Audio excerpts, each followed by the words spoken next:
Well, hey there everyone, and welcome to the adventure. I'm Abby. You might know me as Abbi Kirsten Collections around the web, and I'm here as your special expedition leader. It is my pleasure to welcome you to the Cricut Adventure Summit. This video is pre-recorded, but I will be live with you in the chat answering questions as we go along with this project, along with my friends Amy and Jen, who are your Cricut Adventure Summit hosts. To kick off the next several days of crafting adventures, I'm going to teach you how to make this beautiful welcome paper flower lei. This project is easy enough for any beginner to make, or even kids. All techniques that I'll show you are very relaxed, with plenty of room for play and happy accidents. These paper leis are perfect to use as a party favor, a theme decoration for a summer soiree, or just a fun afternoon to make with your loved ones, or maybe even your fur babies. My two pups, Macy and Liberty, are also ready for their tropical adventure today. They were such good sports in posing for you all. Just look how cute. Okay, so I don't want to wait another minute to kick off our journey. Let's talk about the supplies you're going to need to make this project. I am going to be using my Cricut cutting machine. I'll be using the Maker 3 here, but you can use the other models as well. I'll be using a standard grip green mat, and I'll also use my brayer tool here to help press my material to the mat. You'll want to have a Cricut scraper tool on hand as well to clean the debris off of your mat. I'll be using a medium weight cardstock for this project, so 65 to 80 pound weight cardstock is best. I'll also be using some distressed oxides and an ink blending brush to add a little bit of lifelike color to our petals. This is optional, but I find that it adds a really beautiful touch. I'll be using some brown baker's twine for stringing our petals on. And then I'm also using some natural wood beads here. You want to aim for 12 to 14 millimeters for the natural wood beads, but feel free to have some variation in that. I'll also be using a needle to thread my twine through the little holes for our petals. Now for shaping our petals and leaves, you're going to have a couple options. First is my paper bloom shaping mat and tool set, and that's going to create a unique look to them. But if you do not have this set or you do not wish to purchase, you can use something like the Cricut scraper tool or even a wood dowel or a pencil to shape your petals. Okay, my friends, so we're going to start here in Design Space, and there's really not a lot you need to know when it comes to the setup. The file's pretty straightforward as it is, but I'm just going to walk you through how we're going to upload the SVG into Design Space in case you're not familiar with that. So the first thing you want to do is open up Cricut Design Space, and you'll probably land on the home screen first, but you'll want to toggle over to Canvas or just create a new project. I'm just going to toggle over to Canvas here. Over here on our left-hand side, this is called the Design panel, and you want to look for the Upload button. When you click on that, you'll get another screen that's going to look like this, but it's going to have your images auto-populated. And if you've never uploaded any images before, then of course this is going to have nothing here. But we're going to click on the Upload Image option here, and then you'll get a screen that looks like this. We're going to browse our computer to bring in the file that we have downloaded. You can also drag and drop the file here. So that's what I'm going to do. So here is the template that we're going to be using for this flower lei project. Now there's going to be a secondary SVG file that comes with the exact same petals, except they have a little opening in the center that allows you to place them around our twine as opposed to threading it with a needle. So it creates a option to where if you don't want to use the needle, you can just place it around the twine and you don't have to have that. Or if you need to fill in bare spots after the fact, these work great to tuck and fit in around your petals that you've already added on with the needle. So I'll show you what I mean as we get into the project. But first, all we need to do is upload the design. So I'm going to just drag this over here into Design Space. We're going to get a preview here, and then you want to click Upload at the bottom. You'll see it appear under Recent Uploads, and you want to select it so that it is highlighted, and you want to add to Canvas. The file is going to come in grouped, and you're going to need to ungroup it if you want to select these separately. So you'll need to right-click and go up to Ungroup, or you can select the Ungroup icon at the top of the Layers panel there on your top right-hand side. So I'm just going to ungroup that, and now you can select them each individually. So let me zoom in here and show you the difference between these two different SVGs that I mentioned a minute ago. So here we have the flower petals and the leaves that have a little hole cut out in the middle so that we can thread our needle and our twine through it.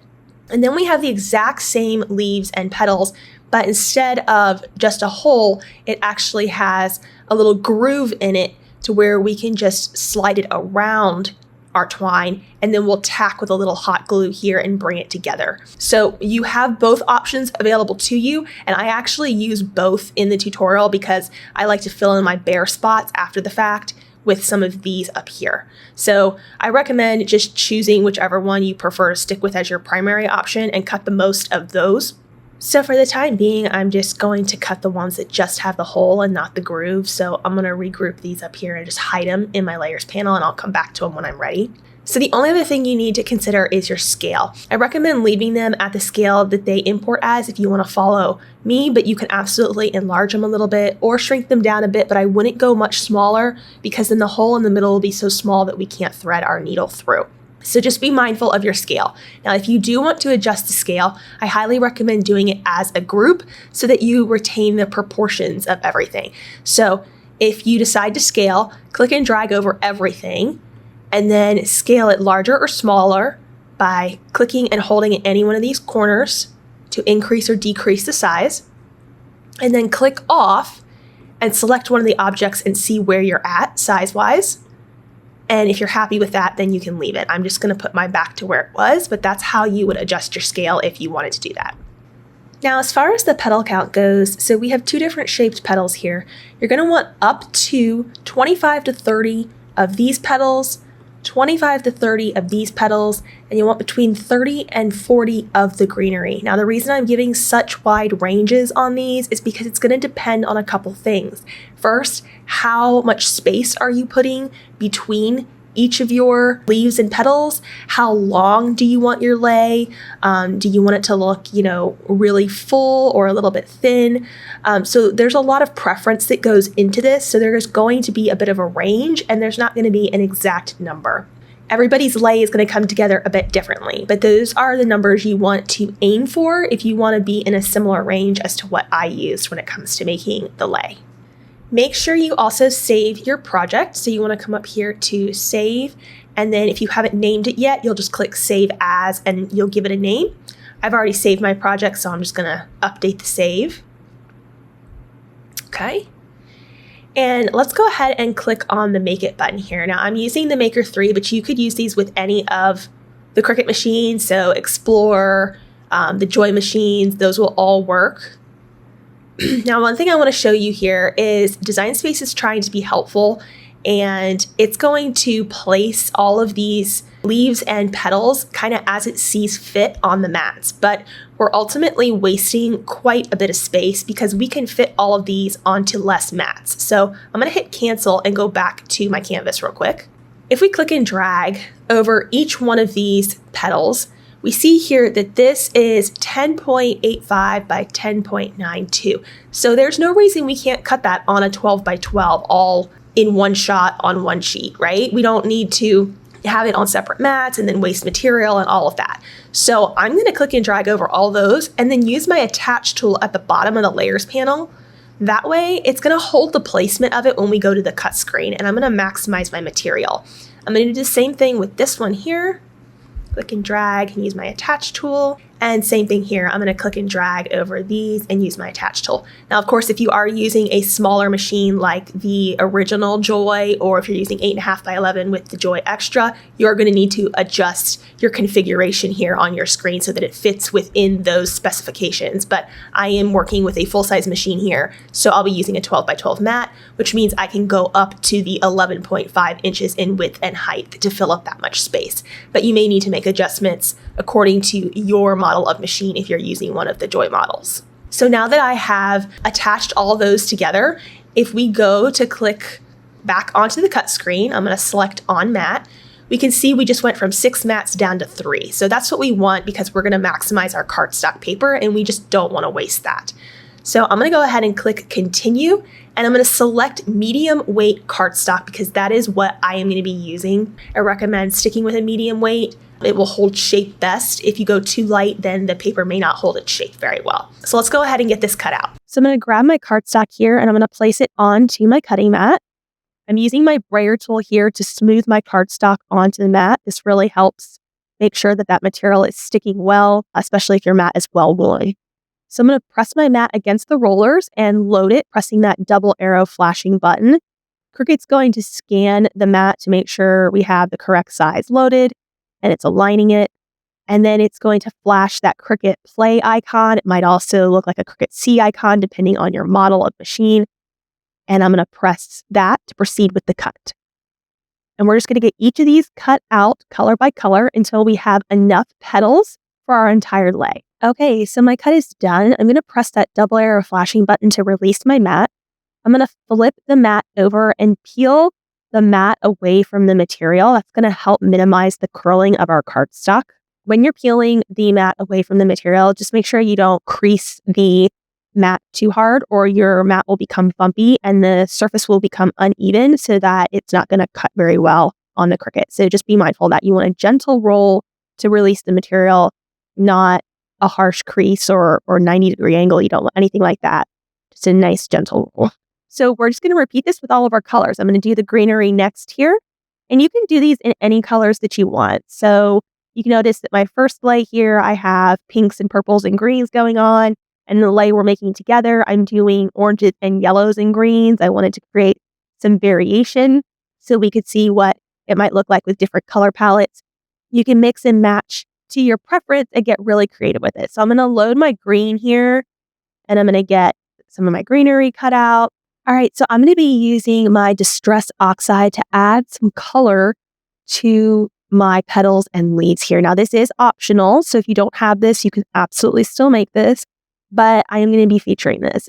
So with my orange here, I'm using like a red to complement the center, and then with my yellow, I'm using a pink, and then with my green here, I have a lighter green paper, and I'm using a darker green Distress Oxide for that. And of course, if you're using different colors of cardstock, you would want to pick a complementary oxide to go with that. So I'm going to start by grabbing a few of my petals here. We're going to go with the yellow. And I have my ink blending brush here. And I'm just going to swirl that onto the pad and come in here. And you may want to have like a piece of cardstock to protect your surface. You want to work in circular motions here. So start at the center and work your way out. You want your pressure to be very light and you want the color to build slowly. If you try and go in with firm pressure, you're going to end up with a lot more blotches and it's going to look a lot more uneven. This does take some practice, and I've been doing this for years, and even I get it wrong still. So please be patient with yourself when you're working with inks and oxides if you've never done it before. So you're going to do this with all of your petals and your leaves. Again, this is optional, so if you're not wanting to take this extra step, or you do not have this on hand, or you do not wish to purchase, that's perfectly fine. You can absolutely skip this step. So some people ask me, what is the difference between a distress oxide and a distress ink? So an ink allows the color of the paper to show through a little bit more, whereas an oxide is a bit more opaque and dense. I prefer the oxides. I also feel like they go on a little bit smoother. They have more of like a creamy, buttery feel, more buttery feel to them, for lack of better expression, when they go on to the paper. So I do prefer oxide. I have used things like pan pastels as well, so you could definitely explore that. Or, get creative with other things like watercolors. There's absolutely no right or wrong to this because everybody's creativity is unique. So it's perfectly fine to have fun with it. So don't feel like you have to do it exactly one way. Get creative with it and experiment. That's half the fun. For my other lay, I ended up doing a pink and purple paper. So I chose oxides that were a couple shades darker than what my paper was. And I put the darker color towards the center so that the lightness of the paper was towards the tip of our petals or our leaf. So next we're going to work on shaping our petals and our leaves. I'm going to start with our flower petals first, and I'm going to show you how to use my paper bloom shaping mat and tool set. Now, if you use the paper bloom shaping mat and tool set, you're going to get more of this look here. Okay, it's a more organic, sort of natural, rugged look to our petals and the shape that it's going to give. So you can find more information about this below the video. So I'm going to take my leaf here. And you want to make sure that it is the ink side down. And I'm going to grab one of the rolling ball tools. I'm going to just grab one in the medium size. And this mat here is a flexible mat, so it allows you to create pressure and add veining and ridging to your leaves, and then to cup and curl your leaves and your petals by applying pressure to the center of your leaf or your petal. So this takes a little bit of extra patience to go around and to do and to cup each of our leaves like this. But this does create a very realistic and natural look to the shape of your leaves and your petals. And this is what I used for the lei that you see here in the video, my purple and green one. I used this approach. So it has a kind of a crinkled edge to it, and it has a very natural sort of organic look to it. I did the same thing for my petals. So I took one of the medium-sized ball tools and I just roll it across the surface of the cardstock, creating that cupped effect. And then it's kind of adding a little bit of crinkle to the edge of the petals there that make it look natural. I still shape it with my fingers a bit. So I'll come in and I'll just sort of add a little bit more shape. You can press in the center of the bloom as well, and it'll kind of make the petals stand up a bit. So that's the approach if you go with the paper bloom shaping mat and tool set. Again, that's what I used for the lei that you're seeing here currently on my desk.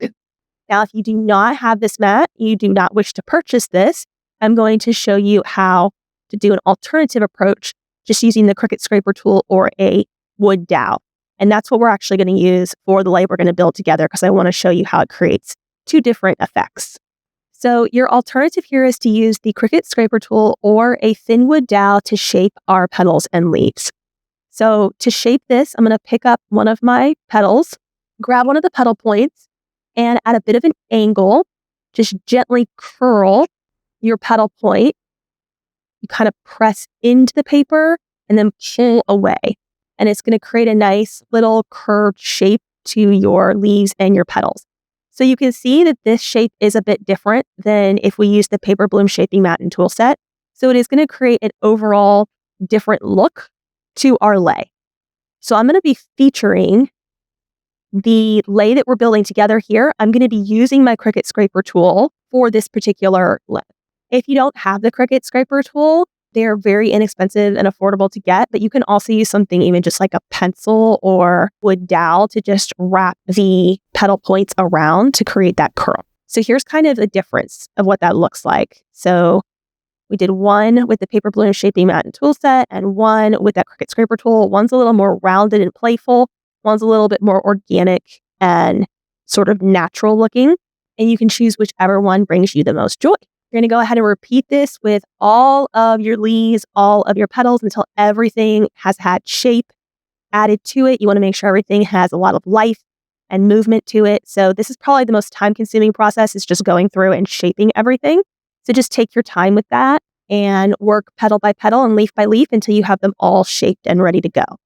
All right, so I have all of my leaves and my petals curled here. They all look so pretty, especially with those blended distress oxides on them. It has just so many pretty shades of color happening there.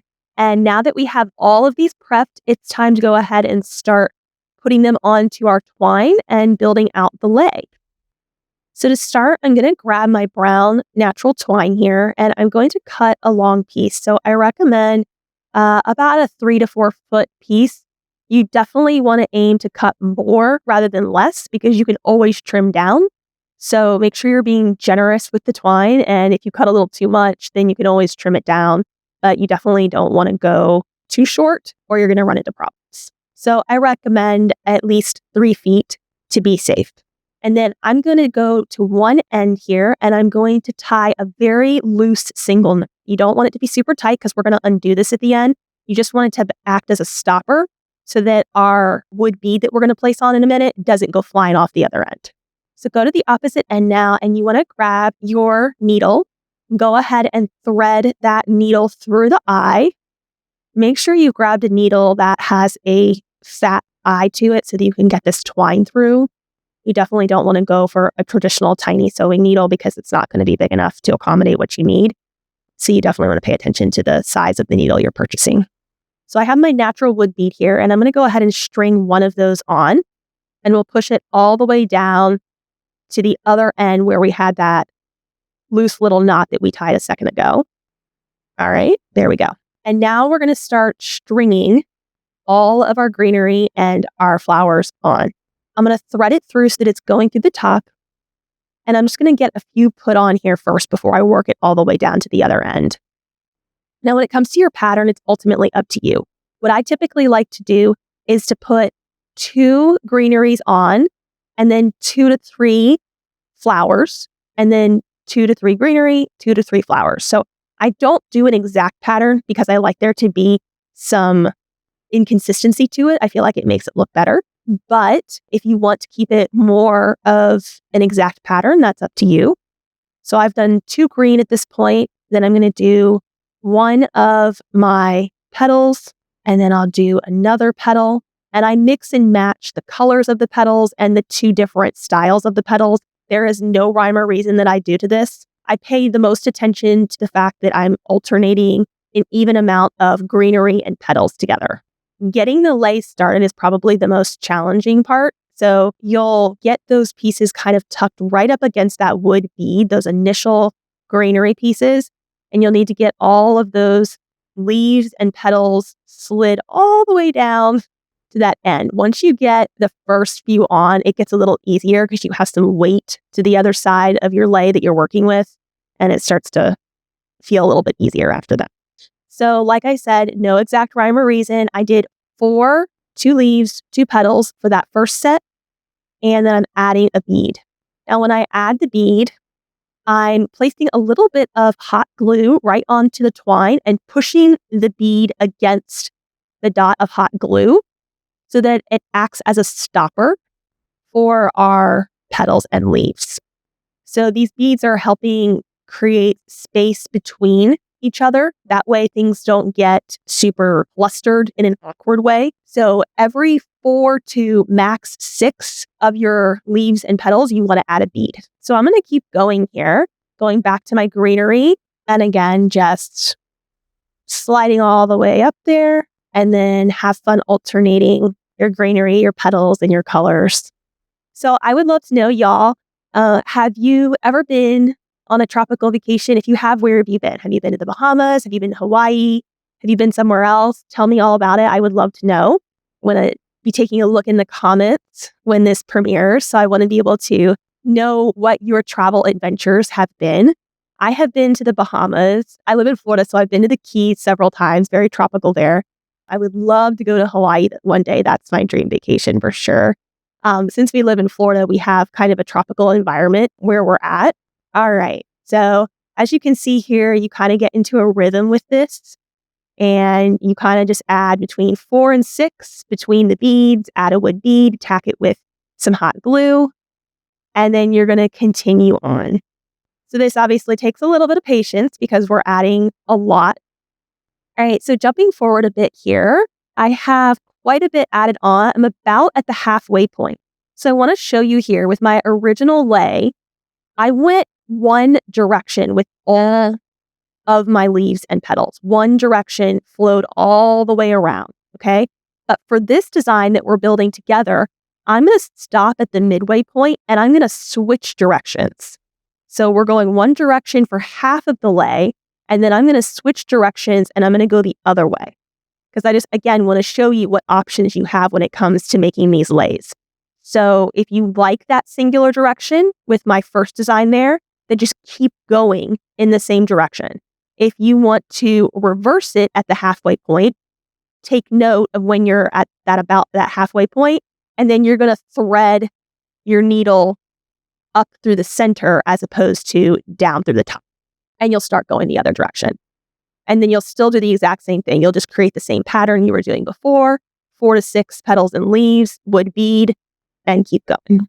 When I go to tack my glue on for the wood bead, I'll often slide the bead up. And while the glue is still tacky, I'll sort of lift the lei up and let it shake out a bit so that it kind of settles into place. And I can see that I'm not creating too much space between the beads and the greenery. Now, if you do end up creating too much space and you have some gaps, don't worry. We're going to come back in and we can use some of those other templates that I mentioned in Design Space that have a little groove to wrap in those bare spots and fill them in later on. So don't worry if you're like, there's too much space in one spot. How do I fix that? we will be able to fix that. So don't worry. All right, so here is what I have so far. Now you can see because we switched directions here, this created its own kind of unique independent look. So here's again a side by side. This is the same exact template, but we went two directions and we met in the middle there with the one we just did. And this one we did all one direction. You can see it created two different results, both equally pretty, but choose whichever one makes you happiest for your particular lay. So to finish this lay off here, there's a few spots that have a little awkward space between them. So I'm going to use one of the petals or leaves that has the groove cut out of it so that we can actually just tuck it in and around our twine and add a little bit of hot glue to one side and tack it closed. And so that's going to allow us to fill in any awkward spaces that may have been left behind during the initial building process of our lay. So super beneficial to have a few of those cut out. And if you don't have the needle on hand, you could also add them all onto the twine that way. Okay, so there we go. This one's super fun. I'm really glad I tried doing it the two-direction way. I was really curious to see how it would look in comparison to the singular direction lay. And now what I'm going to do is I'm going to grab some more of my beads and I'm going to finish this off. So in my opinion, it's best to add between like 15 and 20 beads at least, depending on the length that you already have for your lay, to finish off the lay, because it's a lot more comfortable on the neck to have the wood beads hanging from your neck as opposed to having the paper petals going all the way around the back. It's going to be more comfortable. It's going to look a little bit more natural when it's resting on the person's neck and shoulders. So if you want to do less greenery and less petals, you could add more wood beads or vice versa. But I'm just going to randomly add some here until I'm happy with the final length of my lay. All right, so I have a good amount of wood beads added on here. Now that starter bead on the other side that we began with, I want you to use your needle to carefully undo the loose knot at the end. So just undo that knot. Should have only been tied once, nice and loose, so it should come apart fairly easily for you. And now take your needle and thread it through the center of your wood on that starting bead that we had originally when we began our lay. So we're going to thread that through. It's still on our twine, and you're going to pull it all the way through to connect it. And that way you have it's not perfectly seamless because you're still going to see the little tie here, but it looks a lot nicer to have it tucked to the side there than it does to have it kind of like up awkwardly in the middle So I've pulled that through the wood bead, and now we're just going to tie a knot off. And just do a simple double knot here, and then I'll trim down the tails so that it's very minimal and not very easy to see. Okay, so our flower lay is complete. How fun are these? As you can see, both of these designs are equally beautiful, but because we shaped the leaves a little different and then we went different directions, they both created a very unique result. So I would love to know which one is your favorite. Do you like the more organic crinkled edge one that we used with the paper bloom shaping mat and tool set? Or do you like the more soft, rounded petaled shape that we used for the Cricut scraper tool? And then what about the directions? We have one that goes two directions, and then we have one that goes just the one direction. I don't know. I think they're both so pretty in their own way. I can't really choose which one I like better. I think it would just depend on my mood that day. But I'd like to know, which one are you going to try when you make your flower lay? Tell me in the comments. I'd love to know, what are you going to try first? Which is your preference? And what colors are you going to use? Obviously here I used oranges and yellows, and then I used purples and pinks. But I think something with like blues would be really cool also. It's so pretty to try.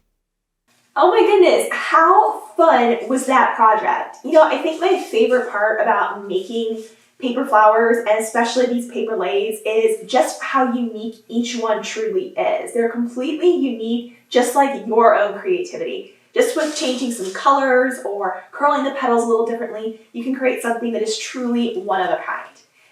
If you love making paper flowers as much as I do, then make sure you mark your calendars for June 6th through the 8th, because I will be hosting my second annual Paper Flower Fest event, where I'll be featuring 15 brand new workshops on making paper florals, arrangements, wreaths, and so much more. I really hope to see you there.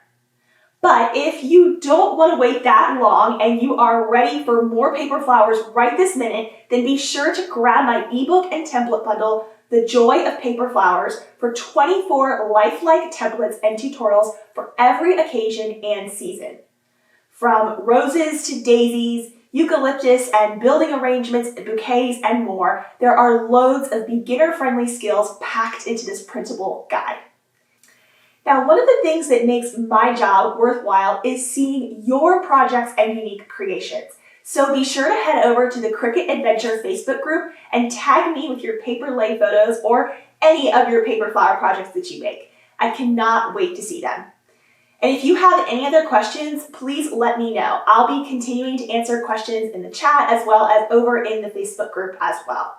Thank you all so much for joining me on this adventure today. I truly hope that you love this project, and I can't wait to see how yours turns out. I'll see you all soon. Thanks for watching.